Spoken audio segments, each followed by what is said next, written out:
صحیح بخاری حدیث نمبر 192۔ عبداللہ بن زید رضی اللہ تعالی عنہ سے رسول اللہ صلی اللہ علیہ وسلم کے وضو کے بارے میں پوچھا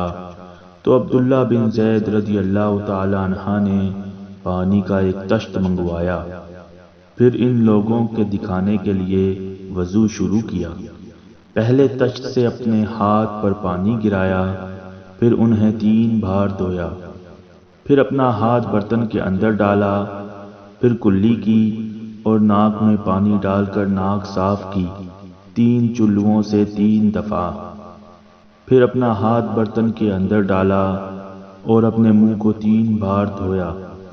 پھر اپنا ہاتھ برتن کے اندر ڈالا اور دونوں ہاتھ کوہنیوں تک 2 بار دھوئے، پھر سر پر مسح کیا